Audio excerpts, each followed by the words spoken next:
कभी आप ब्रह्म मुहूर्त में जगे हैं? जगकर देखिए, संध्या होने के पश्चात जब रात्रि का अंधकार सारे संसार को धीरे धीरे अपने अंधकार में निगलने लगता है, तो यही अंधकार ब्रह्म मुहूर्त में भोर होने से ठीक पूर्व तनिक अधिक काला हो जाता है। कुछ समझे? हमारा जीवन भी कुछ ऐसा ही होता है। जब हमारे जीवन की समस्याएं अपने अंत पर होती है, तो यही समस्याएं एक भीषण रूप लेकर हमारे समक्ष प्रस्तुत हो जाती है और ऐसे परिस्थिति में अधिकतर लोग हार मान जाते हैं, भय खा जाते हैं। परंतु यदि आप हार न माने, भय न खाएं, दृढ़ रहें, निरंतर आगे बढ़ते रहें, तो प्रकाश के रूप में हमारा स्वागत करने के लिए सूर्य उदय सदा हमारे समक्ष प्रस्तुत रहेगा। आपने बरगद के वृक्ष को देखा है? जितना विशाल उतना दृढ़।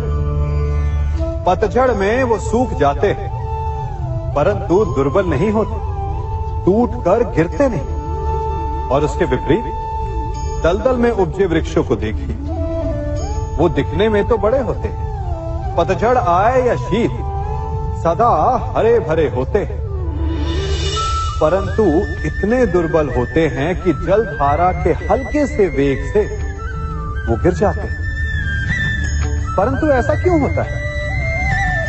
कारण है जड़ें। जिसकी जड़ें दृढ़ भूमि में है, वो हर चक्रवात, हर ऋतुओं को सह लेता है, और जिसकी जड़ें दलदल में है, वो स्वयं की जड़ों को दुर्बल बना लेता है।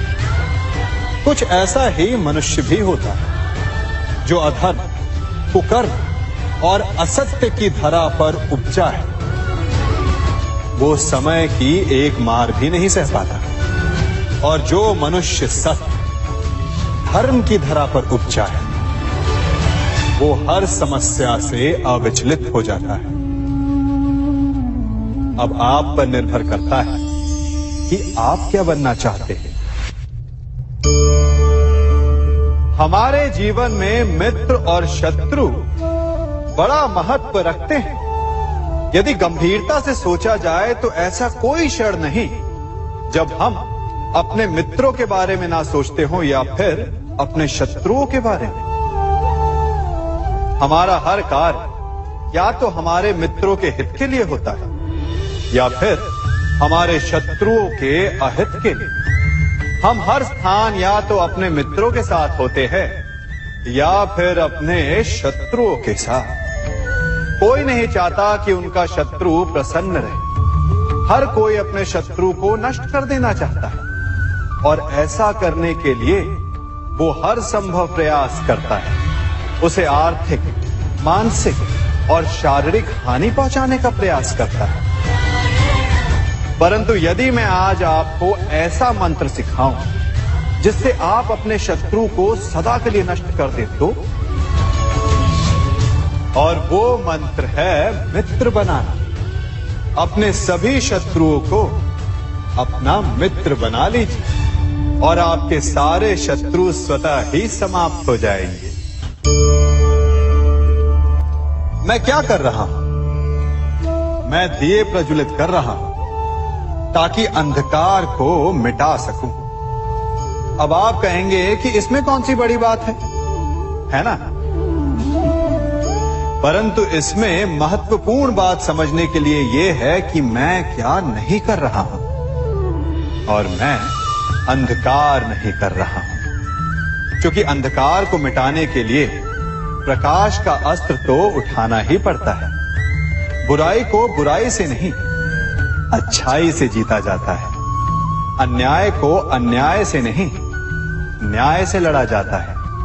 क्रोध को क्रोध से नहीं, क्षमा का साथ लेना होता है। ठीक उसी प्रकार एक लोहा लोहे को काटता है, परंतु एक ठंडा लोहा ही गर्म लोहे को काट सकता है। इसलिए यदि आपको अपने जीवन में विजयी होना है तो अपने शस्त्रों को, अपने अस्त्रों को सोच समझ कर उठाइए, क्योंकि एक अनुचित सोच परिणाम पर भारी प्रभाव डाल सकती है। आप सब सोच रहे होंगे कि ये क्या मैं करने लगा। मैं इस पौधे को जड़ से उखाड़ रहा हूं। आश्चर्य हो रहा है ना कि एक पौधे को उखाड़ना या काटना ना केवल एक अपराध है अपितु पाप भी है। तो फिर मुझे ऐसा करने की क्या आवश्यकता पड़ गई? क्योंकि कई बार विनाश ही सृजन तक पहुंचाता है। यदि नया भवन बनाना हो तो पुराने भवन को गिराना पड़ता है। व्यवस्था को परिवर्तित करने के लिए क्रांति लानी पड़ती है। और उसी प्रकार यदि किसी वृक्ष या किसी पौधे की जड़ों में घुन लग जाए या उसका मूल सड़ जाए तो उसे जड़ से उखाड़ देना ही श्रेयस्कर होता है, ताकि उस स्थल पर नए पौधे उपज सके। युद्ध करना पर्याय नहीं, परंतु कभी कभी शांति के लिए युद्ध करना आवश्यक हो जाता है। संसार में सबसे श्रेष्ठ क्या है? फूल या कांटे, प्रेम या घृणा, संपन्नता या दरिद्रता, मित्र या शत्रु?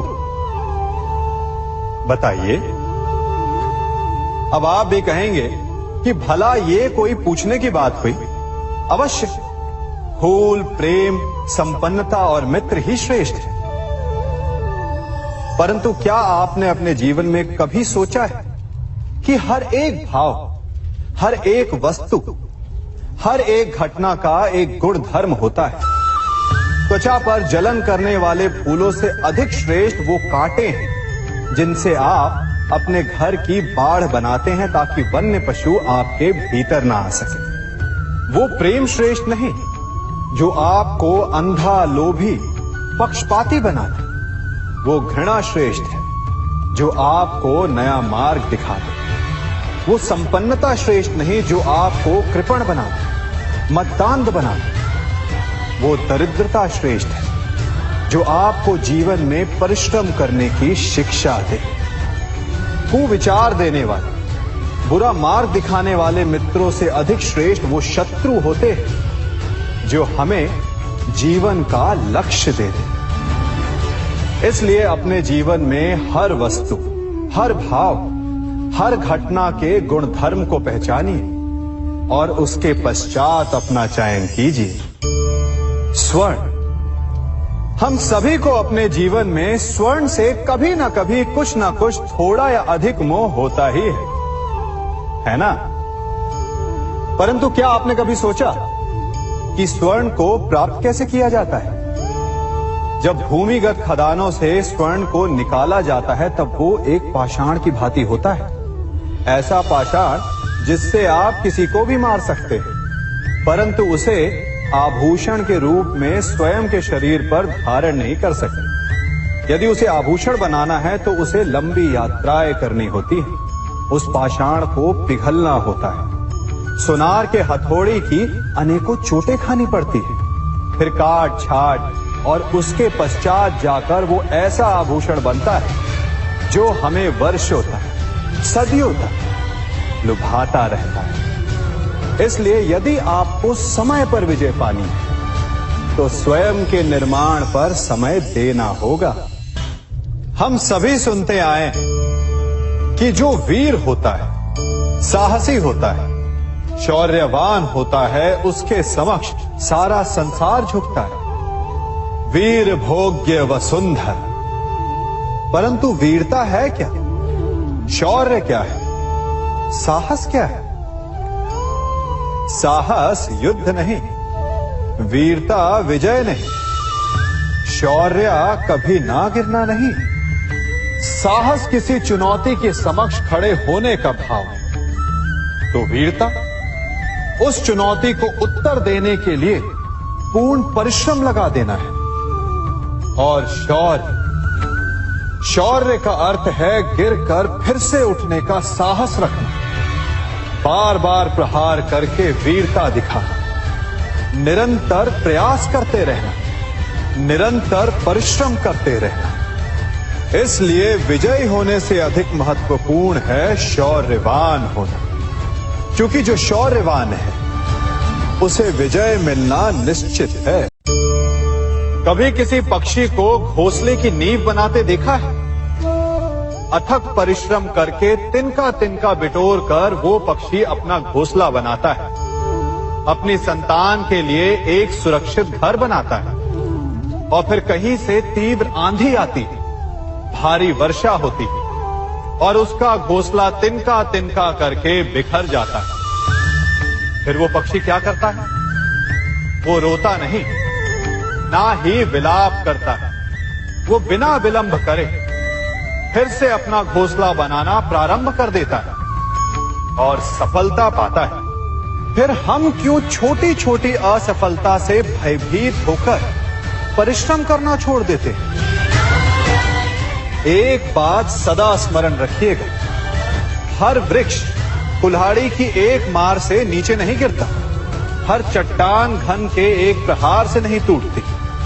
सफलता पाने के लिए अनावरत परिश्रम करना ही मात्र एक मार्ग है। स्वीकारण, सत्य का स्वीकारण मनुष्य के लिए बहुत ही महत्वपूर्ण है। जब तक मनुष्य सत्य को स्वीकार नहीं करता, उसे असत्य से लड़ने की शक्ति प्राप्त नहीं होती। जब आप भोजन करते हैं तो क्या होता है? आपका पेट स्वीकारता है कि वो भर चुका है और आप भोजन करना बंद कर देते हैं। जब आपको निद्रा आती है तो क्या होता है? आपका मन स्वीकारता है कि आपका शरीर थक चुका है और उसे विश्राम की आवश्यकता है। उसी प्रकार जब आपको किसी व्यसन को रोकना हो तो आपको स्वीकारना पड़ता है कि बहुत हो चुका, चाहे वो लालच हो या मदिरापान। उस व्यसन का त्यागना तभी प्रारंभ होता है जब आप ये स्वीकार कर लेते हैं कि आप उस व्यसन के बंधक हैं। हम में से ऐसा कोई नहीं जिनकी परछाई उनसे दूर रहती। हमारी परछाई सदैव हमारे साथ रहती है।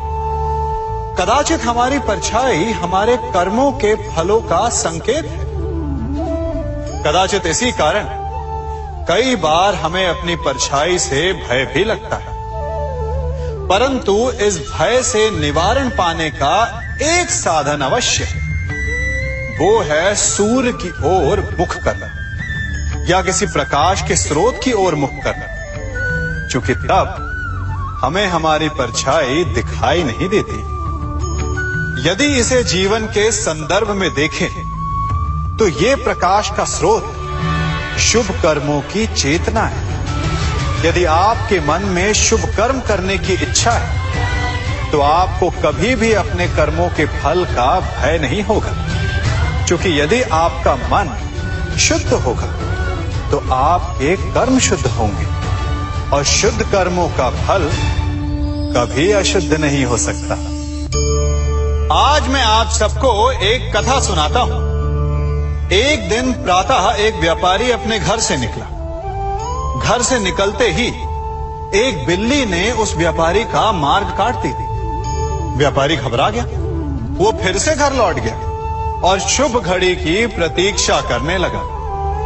और जब वो पुनः अपने घर से निकला तब वो वाहन जा चुका था जिससे राजा तक पहुंचकर उसे भेंट देनी थी। राजा को भेंट नहीं मिली। राजा क्रोधित हो गए। राजा ने उस व्यापारी का व्यापार बंद करवा दिया। इस कारण व्यापारी क्रोधित होकर घर पर अपनी पत्नी से लड़ बैठा। पत्नी अपने बच्चों समेत मैके वापस चली गई और उस व्यापारी के जीवन में यदि कुछ रह गया था तो केवल अंधकार। और इन सब का कारण वो उस बिल्ली को मानता रहा जिसने उसका मार्ग काटा था। ऐसा ही एक दूसरा व्यापारी राजा को भेंट देने निकला और उस व्यापारी का मार्ग भी एक बिल्ली ने काट दिया।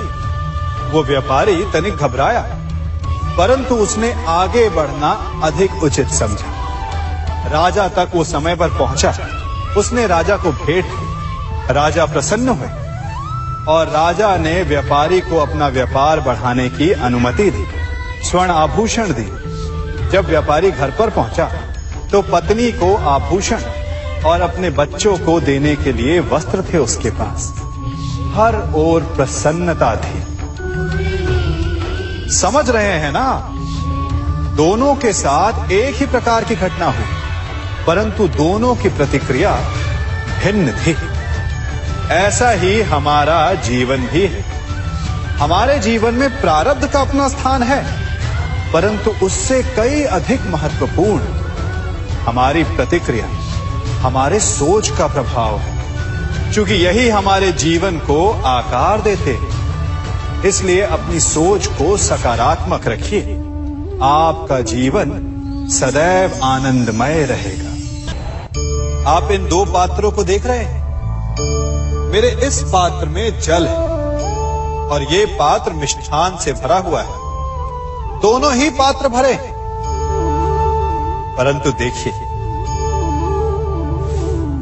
मिश्री को जल में मिला दिया। जल ने मिश्री को अपना लिया। मिश्री ने अपना अस्तित्व खो दिया, परंतु जल को अभिमान है कि उसका अस्तित्व अभी भी बना हुआ है। परंतु जो इस जल को चखेगा उसे अवश्य पता चल जाएगा कि ये जल अब वो जल नहीं रहा, ये अब शरबत बन गया। हमारा त्याग, हमारे बलिदान भी ऐसे ही होते हैं। जो इस बात को अनुभव करते हैं वो समझ सकते हैं कि कैसे हमने समय की धारा को बदल दिया। जो बलिदान देते हैं उनका अस्तित्व कभी नष्ट नहीं होता, अपितु उनका बलिदान संसार में कुछ ना कुछ परिवर्तन अवश्य लाता है। हम सभी कभी ना कभी, कहीं ना कहीं अपने जीवन में यात्रा अवश्य करते हैं। हमारी यात्रा में कभी पक्के रास्ते आते हैं तो कभी कच्चे रास्ते। पक्के रास्ते मनुष्य बनाता है और कच्चे रास्ते जानते हैं कैसे बनते हैं?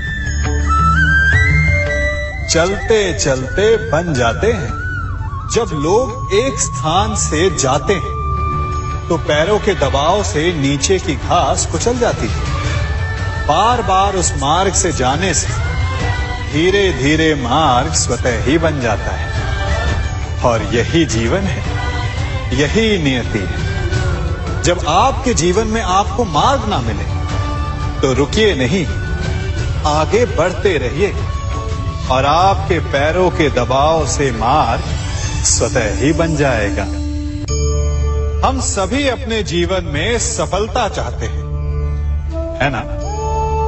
उसके लिए हम रात दिन परिश्रम करते हैं, कड़ी मेहनत करते हैं, परंतु फिर भी असफल हो जाते हैं। परंतु ऐसा क्यों होता है? कभी सोचा आप सबने?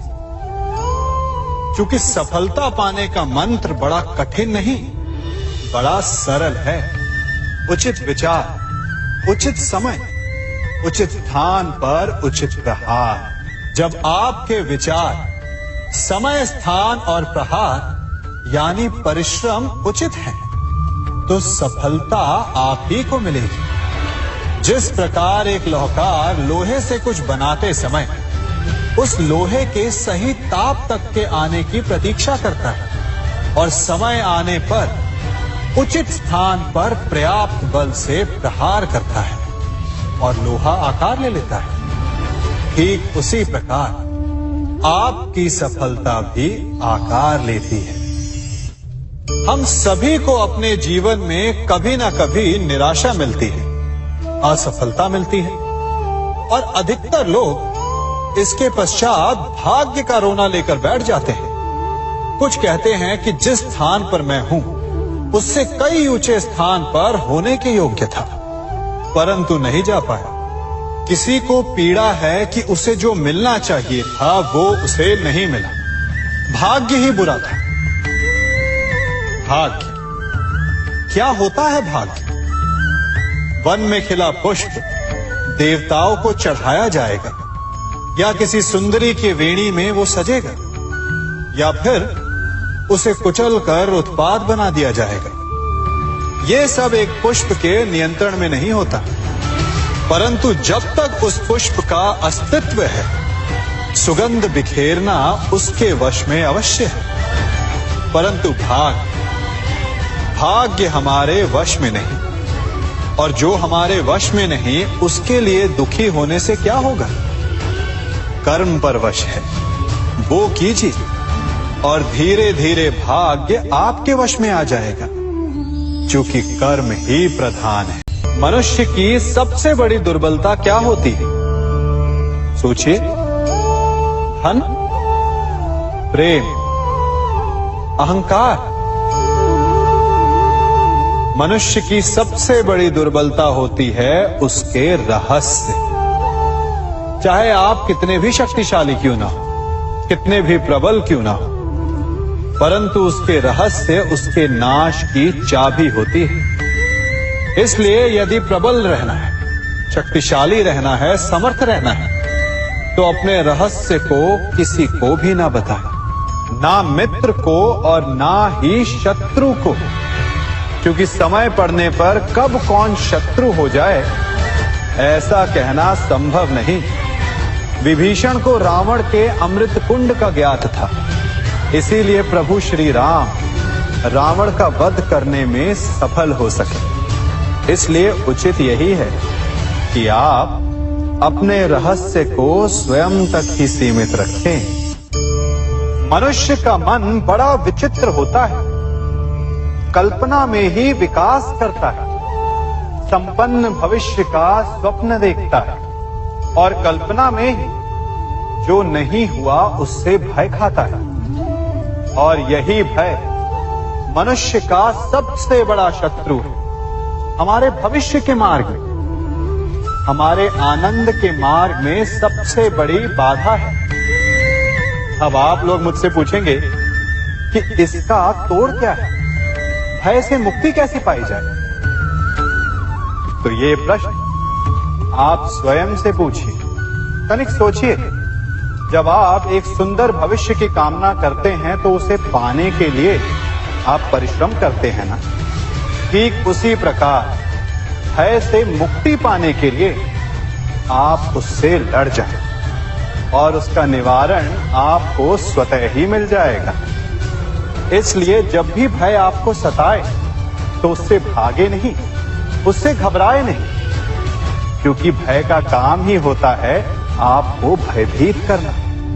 इसलिए जब भी भय आप पर आक्रमण करे तो आप भी उस पर पहले ही आक्रमण कर दें। हम सब मित्रों के साथ रहना चाहते हैं, शत्रुओं से दूर रहना चाहते हैं। क्यों? क्योंकि हमें जीवन में आनंद पाना है, जीवन में आगे बढ़ना है, स्वयं को संपन्न देखना है। और यदि किसी से भी आप पूछेंगे कि जीवन में सफलता पाने के लिए सबसे अधिक आवश्यकता किसकी होती है, तो हर एक आपको लगभग एक ही उत्तर देगा। सफलता प्राप्त करने के लिए आपको सच्चे मित्रों की आवश्यकता होती है। परंतु यदि आपको और अधिक सफल होना है तो आपको केवल मित्रों की नहीं, शत्रु की अधिक आवश्यकता है। अब आप कहेंगे, ये मैंने कैसी बात कर दी? तनिक स्वयं सोचिए। जब भी संकट आता है तो मित्र क्या करते हैं? आपकी सहायता करने के लिए आपके साथ खड़े हो जाते हैं, और संकट के समय में शत्रु और बड़ा संकट बनकर हमारे समक्ष खड़े हो जाते हैं। मित्र हमें सहायता देते हैं, अपनी शक्ति देते हैं, परंतु शत्रु आपके भीतर छिपी शक्ति को बाहर लाता है, आपको और अधिक बलवान बनाता है। संगति या साथ, मित्र और साथी मनुष्य के व्यक्तित्व के लिए सबसे महत्वपूर्ण होते हैं। अब आप कहेंगे, ये कैसे? मनुष्य अवश्य अपने व्यक्तित्व के लिए उत्तरदायी होता है, परंतु मनुष्य संगति में ना चाहते हुए भी उसका व्यक्तित्व संगत की भांति हो जाता है। इन पात्रों को देख रहे हैं? मध्य में जल रखा है, इसमें दूध है और इसमें मलिन कीचड़ रखा है। यदि मैं इस जल को इस दूध में मिलाता हूं तो ये जल दूध बन जाता है, और यदि इसी जल को इस मलिन कीचड़ में मिलाता हूं तो क्या हुआ? ये जल कीचड़ बन गया। ऐसी कोई युक्ति नहीं कि जल बिना घुले मिले दूध या कीचड़ में अपना अस्तित्व बनाए रखे या उनसे अलग रहे। और ठीक ऐसा ही मनुष्य के जीवन में भी होता है। यदि एक गुणहीन व्यक्ति गुणवानों की संगत में बैठे तो उसे भी गुणवान समझा जाता है, सम्मान का पात्र समझा जाता है। और यदि एक गुणवान व्यक्ति गुणहीनों की संगत में बैठे तो उसे भी तिरस्कार मिलता है। इसलिए अपने जीवन में सदैव संगति सोच समझकर सावधानी से चुनिएगा। कभी खेत में किसी किसान को खेती करते देखा है? वो उसे सींचता है, उसे जोतता है, पशु पक्षियों से खेत की फसल की रक्षा करता है। परंतु एक बात का वो सबसे विशेष ध्यान रखता है कि कहीं खेत में खरपतवार ना उग जाए, क्योंकि एक खरपतवार खेत की सारी फसल को नष्ट कर सकती है। ठीक उसी प्रकार यदि वंश की कोई संतान खोटी निकल जाती है तो वो समूचे वंश का सर्वनाश कर देती है। इसीलिए संतान के लालन पालन में विशेष ध्यान देना आवश्यक होता है, क्योंकि संतान वो फसल होती है जो वंश के आने वाले समय को महान बना सकती है या फिर वंश का पतन भी कर सकती है। मनुष्य भी बड़ा विचित्र प्राणी है। अपनों से नीचे के स्तर के लोगों को वो हे दृष्टि से देखता है, उनका उपहास उड़ाता है, उनसे बार बार कहता है कि तुम्हारा कुछ नहीं हो सकता, तुम भविष्य में कुछ नहीं कर पाओगे। जब मनुष्य के पास धन संपत्ति मान होता है तो वो दूसरों का आदर नहीं करता, परंतु वो एक बात भूल जाता है कि उससे भी अधिक शक्तिशाली कोई अस्तित्व में है, और वो है समय। काल काल अपना चक्र कब बदलेगा ये कोई नहीं जानता। समय अपनी करवट कब लेगा ये कोई नहीं जानता। कोयला भी समय के साथ साथ हीरे में परिवर्तित हो जाता है। इसलिए जीवन में कभी भी किसी का भी उपहास नहीं उड़ाना चाहिए।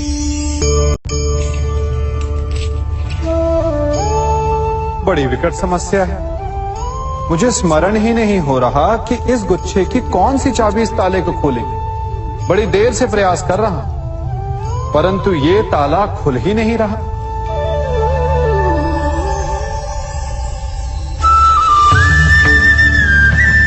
ऐसी परिस्थिति में आप क्या करेंगे? अधिकतर लोग ऐसी परिस्थिति में अपनी आशा खो बैठते हैं। उन्हें लगता है कि चाबी खो गई। वो तिलमिला जाते हैं, क्रोधित हो उठते हैं। परंतु उस समय धैर्य रखें तो गुच्छे की अंतिम चाबी ताला खोल सकती है। कुल्हाड़ी का अंतिम प्रहार वृक्ष को काट के गिरा देता है, परंतु क्या सत्य में कुल्हाड़ी का अंतिम प्रहार वृक्ष को काट के गिरा देता है? आपको आपका लक्ष्य दिला देता है? नहीं, आपका निरंतर प्रयत्न ही आपको सफलता दिलाता है।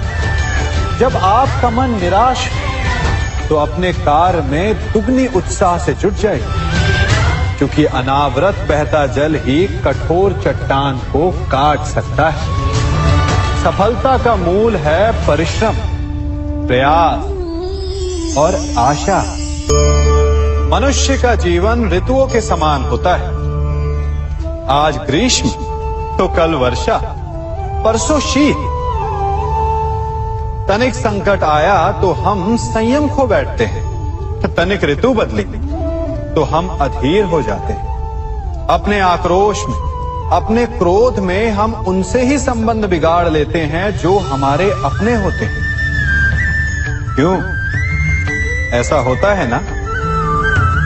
हमें लगता है कि हमारे अपने हैं, फिर से मना लेंगे, परंतु स्मरण रखिए, सदा ऐसा करना संभव नहीं होता। सागर की उछलती लहरों को तट सहता है, और यदि तट ही टूट जाए तो बाढ़ आ जाती है। हमारे संबंध भी दूध की भांति होते हैं।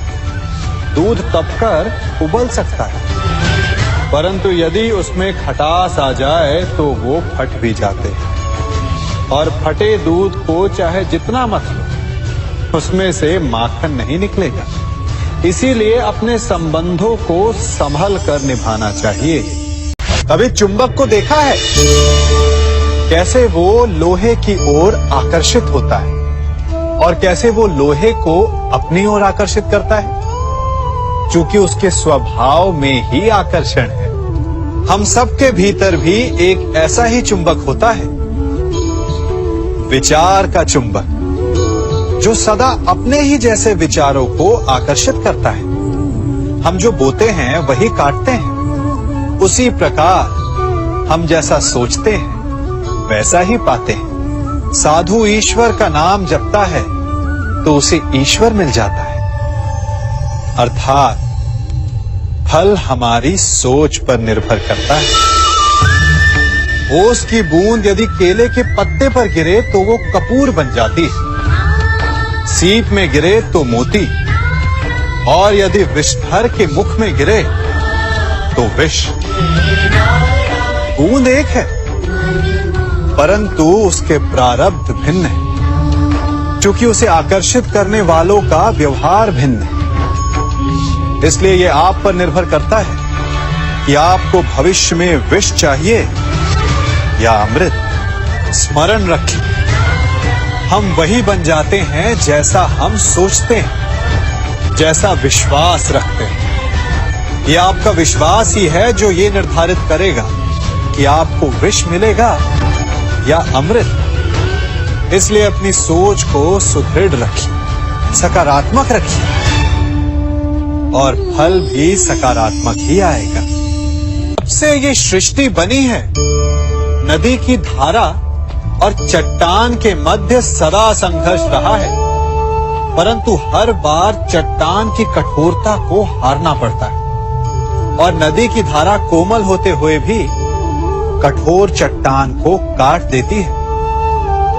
कभी सोचा है क्यों चट्टान इतनी कठोर और जल इतना कोमल, चट्टान इतनी दृढ़ और जल इतना लचीला, फिर भी सदा जल कठोर चट्टानों के मध्य से अपना मार्ग बना ही लेती है? कारण केवल एक है, और वो है लगातार चलने की क्षमता। जल बढ़ता रहता है, चट्टान अडिग रहती है। इसी कारण जल चट्टान को काटकर मार्ग बना लेता है। इसलिए लगातार चलते रहिए, रुकिए मत, क्योंकि चट्टान जैसी हर समस्या को आप भी जल की तरह काट सकते हैं। इस फल को देख रहे हैं आप, अभी अभी अपनी डाल से अलग हुआ है। बड़ा दुख होता है ना जब आप अपने उद्गम से अलग होते हैं, परंतु ये दूरी भी आवश्यक है। अब इस फल को ही ले लीजिए। अपने जीवनदाता वृक्ष से अलग होकर ये ना केवल किसी की भूख शांत करेगा, अपितु इसके भीतर के बीज से एक नए वृक्ष का सृजन भी होगा और कई फल जन्मेंगे। सृजन की प्रतिक्रिया में पीड़ा आवश्यक है। यदि पीड़ा नहीं होगी तो सृजन नहीं होगा। पीड़ा अपने उद्गम से दूर होने, पीड़ा अपनों से दूर होने। इस फल की भांति हम मनुष्यों को भी अपने उद्गम से, अपने सगे संबंधियों से अलग होना पड़ता है और यही अलगाव एक नए सृजन को, एक नई सृष्टि को, एक नए विकास को जन्म देता है। इसलिए ऐसे अलगाव से दुखी मत होइए, उसका स्वागत कीजिए, क्योंकि ये विकास की नींव है। अपराध वो भावना है जिसके कारण संसार में सदा दुख ही व्याप्त रहता है। हम सब अपराधियों से घृणा करते हैं, उन्हें कोसते हैं, परंतु क्या कभी विचार किया है कि कोई भी जन्म से अपराधी नहीं होता? तो ऐसा क्या कारण है कि कोई इतना बुरा बन जाता है कि वो बुराई की सीमाएं ही पार कर जाए? कारण है कामना। यदि कामना पर नियंत्रण ना रखा जाए, यदि कामना को पूर्ण करने के लिए परिश्रम ना किया जाए, तो वो तृष्णा में बदल जाती है और तृष्णा लालच में, और लालच छल में, और छल करते ही मनुष्य अपराध की ओर अपने पग बढ़ा देता है। इसलिए ये अत्यंत आवश्यक है कि मन की कामनाओं पर नियंत्रण रहे। यदि मन पर नियंत्रण रहेगा तो अपराध पर स्वयं ही नियंत्रण हो जाएगा। हम सबका मन करता है कि हम जीवन में ऐसे शिखर पर पहुंचे जहां हमसे ऊपर कोई ना हो, जहां हमें कुछ करने की आवश्यकता ना पड़े, है ना? कुछ लोग इस शिखर पर पहुंच भी जाते हैं, परंतु उनका मन सदा विचलित रहता है। इतनी मनोरंजक बात है ना कि जिस विश्राम को पाने के लिए हम इतनी मेहनत करते हैं, इतना परिश्रम करते हैं, वो हमें मिलता ही नहीं। कारण स्वयं सोचिए, वन का राजा होने के पश्चात भी सिंह को अखेट के लिए परिश्रम क्यों करना पड़ता है? सोचिए। मैं बताता हूं, क्योंकि राजा होने का अर्थ ये नहीं कि वो सदा सोता रहे और मृग स्वयं उसके समक्ष आकर कहेगा कि आइए महाराज, मुझे खाकर अपनी भूख मिटाइए।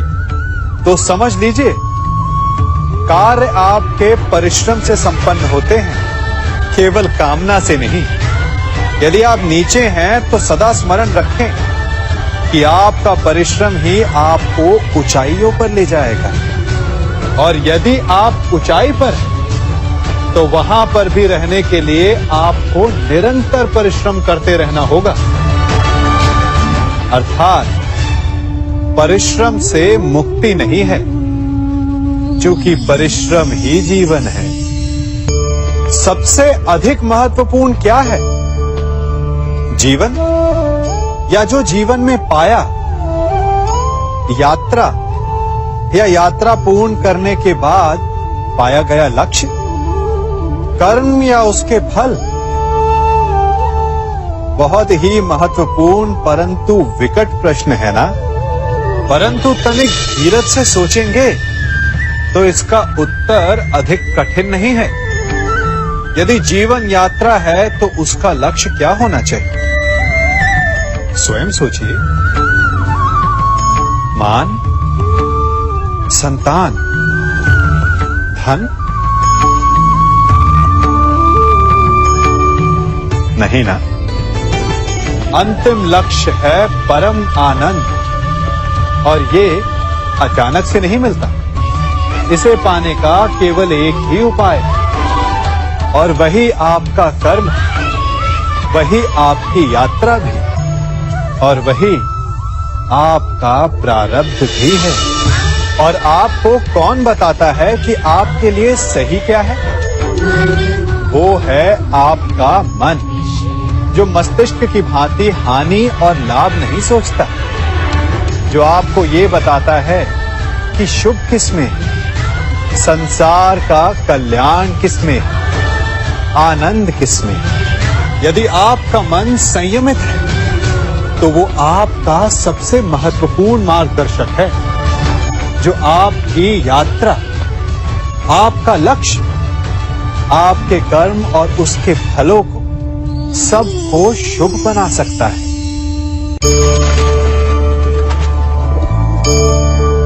इन पक्षियों को देख रहे हैं आप? इनका उड़ना वायु में इतना संतुलन मुक्त कर देता है ना? इन्हें उड़ते देख आपके मन में भी इच्छा होती होगी कि इन्हीं की भांति आप भी स्वतंत्रता से उड़ पाएं। ईर्ष्या होती है ना, जब आप इन्हें खुले आकाश में ऐसे विचरण करते देखते हैं।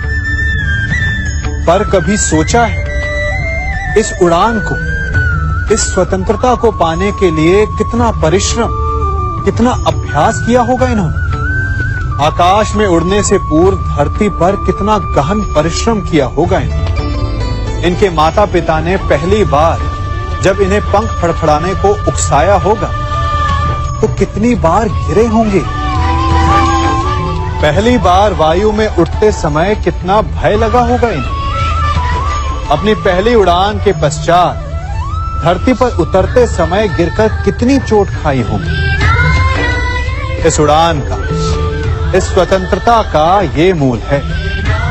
यदि आप ये दे सकते हैं तो अवश्य आप भी इस स्वतंत्रता को पा सकते हैं। इन पक्षियों की भांति ही अपने चारों ओर जब भी आप किसी सफल मनुष्य को देखें तो उससे ईर्ष्या ना करें।